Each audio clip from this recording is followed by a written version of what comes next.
নমস্কার, আমি জয়শ্রী। আমার নতুন একটি ভ্লগে আপনাদের সবাইকে স্বাগত জানাই। আগের দিন আপনাদের সাথে শেয়ার করেছিলাম আমার দাদার গায়ে হলুদের ভ্লগটি। আজকে আপনাদের সাথে শেয়ার করব দাদার বিয়ের ভ্লগটি। বলেছিলাম খুব তাড়াতাড়ি আপনাদের সামনে তুলে ধরব বিয়ের ভ্লগটি। দিনটা ছিল বুধবার। আমরা সবাই মিলে রেডি হয়ে গেছি বরযাত্রী যাবো বলে। আমার দাদাও রেডি হয়ে গেছে এবং দেখুন চারিদিকটা কি সুন্দর সেজে উঠছে, আর কত সুন্দর সুন্দর বাজি ফাটানো হচ্ছিল। এক যেন ঝাঁক চমক একটা পরিবেশ।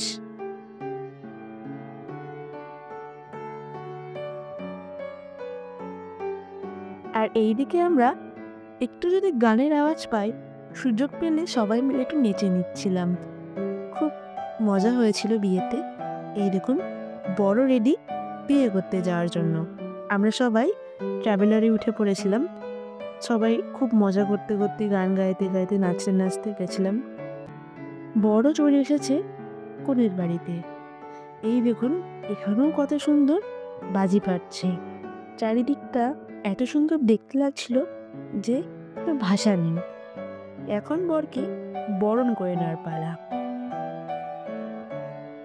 বাঙালির বিয়ে মানে শুধু দুটি মানুষের এক হওয়া নয়, এটা একটা পূর্ণ পরিবার, কিন্তু ঐতিহ্য ও বহু বছরের সংস্কৃতির মিলনস্থল। এটা দেখতে যেমন সুন্দর, তেমন খুবই গুরুত্বপূর্ণ। বাঙালি বিয়ে এত বড় একটা অনুষ্ঠান, যার মধ্যে থাকে নানা ধরনের রীতিনীতি। আজকের ভিডিওতেও আমরা সেই রীতিনীতি সম্পর্কে জানব এবং দেখব। বরকে খুব ভালো করে বরণ করে নেওয়ার পর প্রথমে মুখে জল দিয়ে তারপর মিষ্টি মুখ করিয়ে নেওয়া হলো। এটি বাঙালির একটি গুরুত্বপূর্ণ আচারের মধ্যে পড়ে মিষ্টি মুখ করানো। বাঙালি বাড়িতে কোনো অতিথি আসলে প্রথমেই তাকে মিষ্টি মুখ করানো হয়। বাংলা বিয়েতে যে রীতিনীতি দেখা যায় তা শুধু আমাদের সংস্কৃতির ধারক নয়, বরং এক একটি অনুষ্ঠান নিজেই একটি গল্প বলে। চারিদিকটা খুব সুন্দর লাগছিল। দেখুন বরের পেছনে কত লোকজন, দেখতে সত্যি খুব ভালো লাগছে। এইদিকে দেখুন কত বাজি ফাটানো হচ্ছে। বিয়ের সব থেকে মজার পার্ট হলো গেট ধরা। এটা কিন্তু বেশ ভাল লাগে। দেখুন চারিদিকটা কি সুন্দর লাগছে। এইদিকে দেখুন বাজনার আওয়াজ শুনে বউ নাচতে শুরু করে দিয়েছে। চারিদিকে এত সুন্দর একটা পরিবেশ হয়ে উঠেছিল, আর এত সুন্দর সুন্দর গান বাজছিল যে আমরা নিজেকে কোনোভাবে কন্ট্রোল করতে পারছিলাম না। আমরাও এখানে তালে তাল মিলিয়ে নাচ করা শুরু করে দিয়েছি। শুধু মিউজিকগুলো দিতে পারছি না কপিরাইটের ভয়ের জন্য, তাই আপনাদের সামনে এই ভিডিওগুলি শেয়ার করছি। এখানে আমার কয়েকটা ছোটো ছোটো বন্ধুদের সাথে আলাপ হয়।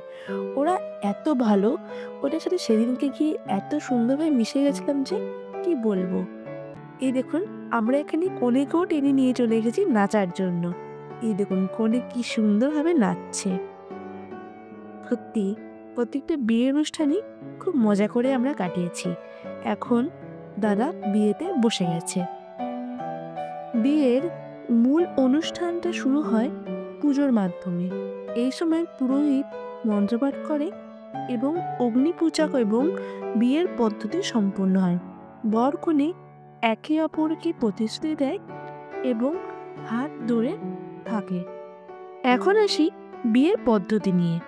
এখানে বর কনে একে অপরের হাত ধরেন এবং একে অপরের কাছে জীবনভর ভালোবাসা, শ্রদ্ধা ও যত্নের প্রতিশ্রুতি দেয়।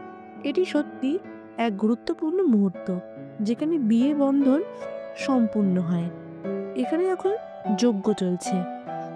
এই দেখুন অনেকটা রাতও হয়ে গেছিল। তারপর চলে আসে সাত পাকে বাঁধার অনুষ্ঠান। সাত পাকে বাঁধা হলো একটি প্রথাগত বাঙালি বিয়ের গুরুত্বপূর্ণ মুহূর্ত, যেখানে বর কনে 7টি প্রদীপ বা পাক ধরে একে অপরকে প্রতিজ্ঞা করে 7টি পবিত্র প্রজ্ঞার মাধ্যমে তাদের দাম্পত্য জীবনের শপথ নেন। প্রতিটি পাকের সঙ্গে একটি বিশেষ অঙ্গীকার থাকে, যেমন একে অপরকে ভালোবাসা, স্নেহ, সঙ্গীত এবং সহমর্মিতা। এই অনুষ্ঠানটি বাঙালি বিয়ের অন্যতম ঐতিহ্য, যা দাম্পত্য সম্পর্কের অটুট বন্ধন এবং একে অপরকে সারা জীবনের সঙ্গী হিসেবে গ্রহণের প্রতীক। সিঁদুরদান হলো খুবই গুরুত্বপূর্ণ ও পবিত্র বাঙালির বিবাহের রীতি, যেখানে বর কনেকে সিঁদুর পরিয়ে দেয়। এই অনুষ্ঠানটি সাধারণত বিয়ের পর হয় এবং এটি দাম্পত্য জীবনের একটি বিশেষ মুহূর্ত হিসেবে গণ্য করা হয়। সিঁদুরদান শুধু একটা শারীরিক রীতি নয়, এটি ভালোবাসা, একাগ্রতা এবং পরস্পরের প্রতি দায়বদ্ধতার প্রতীক। বর কনেকে সিঁদুর পরিয়ে দিয়ে তার জীবনের প্রতি সহানুভূতি ও সহমর্মিতার প্রতিশ্রুতি দেয় এবং এটি একটি নতুন জীবন সূচনা হিসেবে বিবেচিত করা হয়। তারপর কনেকে লজ্জা বস্ত্রে ঢেকে দেওয়া হয়। এই ছিল আজকের ব্লগটি। আশা করি আজকের ব্লগটি আপনাদের ভালো লেগেছে। ভালো লাগলে লাইক, কমেন্ট, সাবস্ক্রাইব আর শেয়ার করতে ভুলবেন না। ফেসবুক পেজ থেকে দেখলে পেজটি ফলো করে নেওয়ার অনুরোধ রইল।